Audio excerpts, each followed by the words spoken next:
اما بعد فاعوذ باللہ من الشیطان الرجیم بسم اللہ الرحمن الرحیم ایحسب الانسان ان یترک سدی الم یک نطفة من منی یمنی ثم كان علقة فخلق فسوى فجعل منه الزوجين الذكر والأنثى أليس ذلك بقادر على أن يحيي الموتى.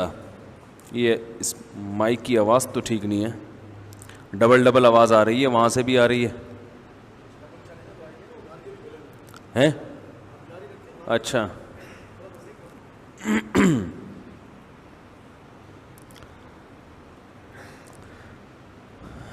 سورہ قیامہ کی آخری آیات پڑھی ہیں جولائی 2019. ایحسب الانسان ان یترک سدی, کیا انسان یہ سمجھتا ہے کہ اسے یوں ہی چھوڑ دیا جائے گا, یوں ہی چھوڑ دیا جائے گا.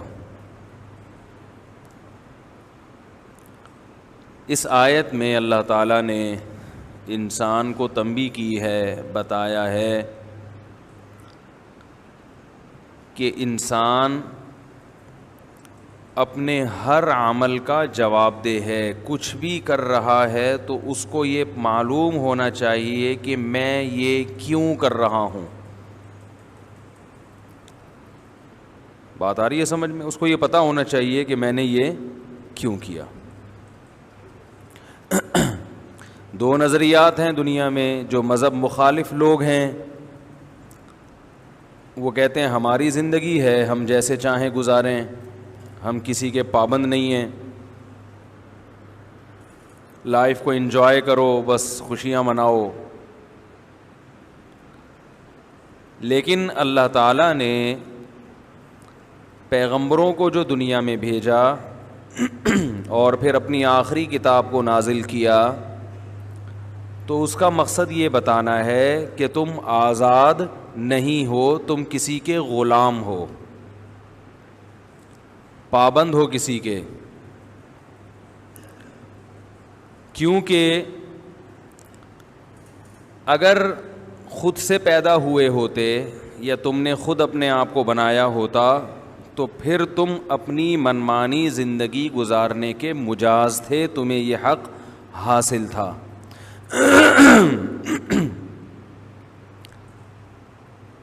لیکن تم آزاد نہیں ہو اس لیے کہ تم بنے نہیں ہو بلکہ بنائے گئے ہو, کسی نے تمہیں بنایا ہے.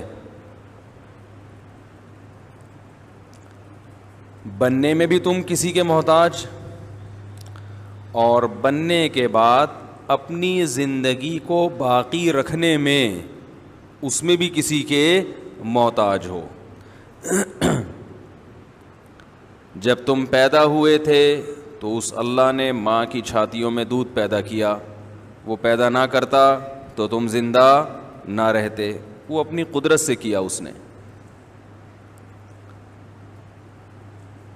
پھر اس نے آسمان سے بارشیں برسائیں, زمین سے طرح طرح کے نباتات پیدا کیے. ينبت لكم به الزرع والزيتون والنخيل والأعناب ومن كل الثمرات. اسی گارے مٹی اور پانی کے ملاپ سے, گوبر مٹی اور پانی کے ملاپ سے اس نے کھیتیاں پیدا کی, زیتون پیدا کیا, زیتون, والنخل کھجور پیدا کیے, کھجوروں کے باغات, والاعناب انگور پیدا کیے, وَمِن كُلِّ الثَّمَرَاتِ اور ہر طرح کے پھل پیدا کیے. اگر وہ یہ سب چیزیں پیدا نہ کرتا یا کرنا بند کر دے تو ہم زندہ نہیں رہ سکتے. لوگ مجھے کہتے ہیں یہ بار بار نہیں بولا کریں, بولو بھائی بولو بھائی.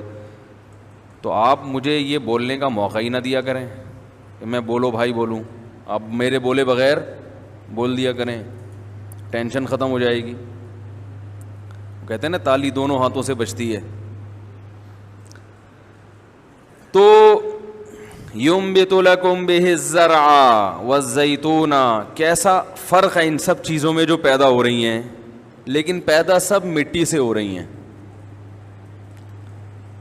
اللہ نے اگر بیج میں ایسے سافٹ ویئر انسٹال نہ کیے ہوتے کہ وہ بیج زمین میں جانے کے بعد تناور درخت بنتا ہے, پھر ہر درخت میں اسی جیسے پھل پیدا ہوتے ہیں, اور پھر ہر پھل میں وہ بیج دوبارہ, وہ پروسیس چل رہا ہے, چلتا چلا جا رہا ہے, چلتا چلا جا رہا ہے.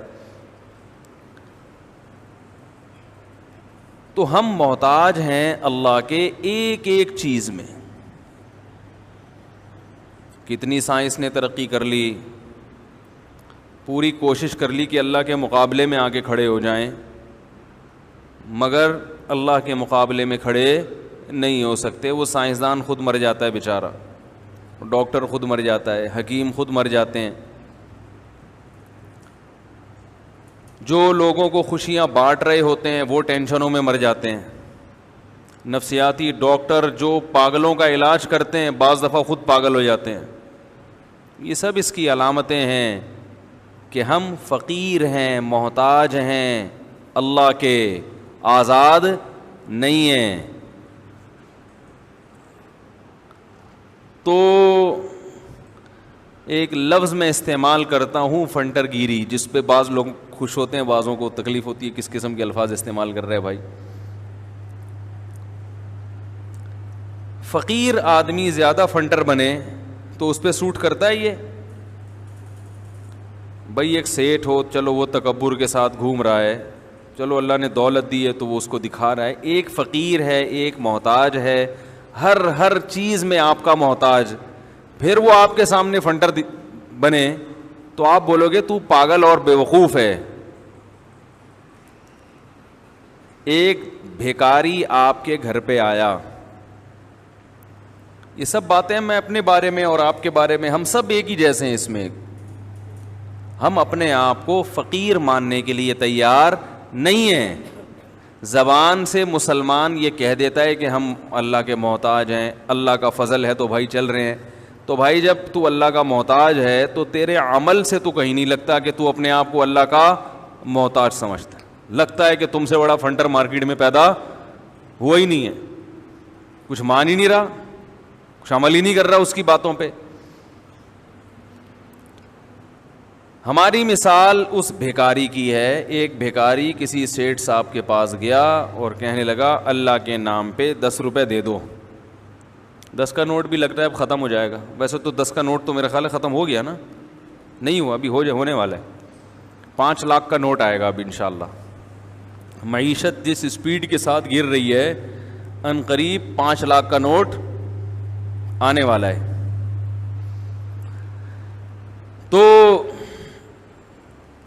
بھیکاری گیا سیٹھ صاحب کے پاس. سیٹھ صاحب نے اس کو گھر میں بٹھایا, واش روم میں نہلایا. نہلانے کے بعد اس کا دھوتی بنیان لے کے اس کو سوٹ ٹائی وائی پہنا دی, اور پھر وہ بیچارہ پیدل آیا تھا, اس کی ایک کرولا اس کے ہاتھ میں پکڑا دی اور کہا کہ چل اب عیش کر.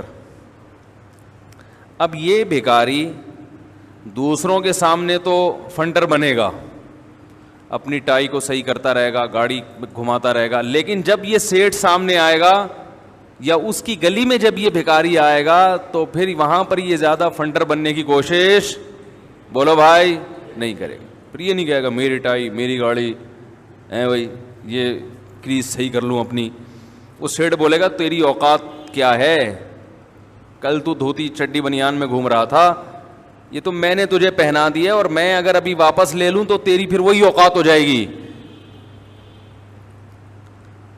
تو یہ جو پوری کائنات ہے یہ تو اللہ کی گلیاں ہیں بھائی. سیٹھ کی تو ایک گلی ہوتی ہے, اس کے بعد اس کا روب دبدبہ ختم. یہ پوری زمین اللہ کی ہے. ایک ایک چیز اللہ نے ہمیں دے دی, ہر چیز. وَإِن تَعُدُّوا نِعْمَةَ اللَّهِ لَا تُحْصُوهَا. سیٹھ نے تو 4-5 چیزیں دی تھیں, ایک گاڑی دی تھی, ایک 3 پیس سوٹ اور ٹائی پکڑا دیا تھا اور نہلا دیا تھا, شیمپو گفٹ کر دیا تھا, اس کے علاوہ کچھ بھی نہیں دیا. اللہ کہتے ہیں تمہارا اپنا کچھ بھی نہیں ہے, ایک چیز بھی ایسی نہیں ہے جو میں یہ کہوں کہ یہ میری ذاتی ہے. سب اللہ کی طرف سے عطا کردہ چیزیں ہیں, سب اللہ کی طرف سے.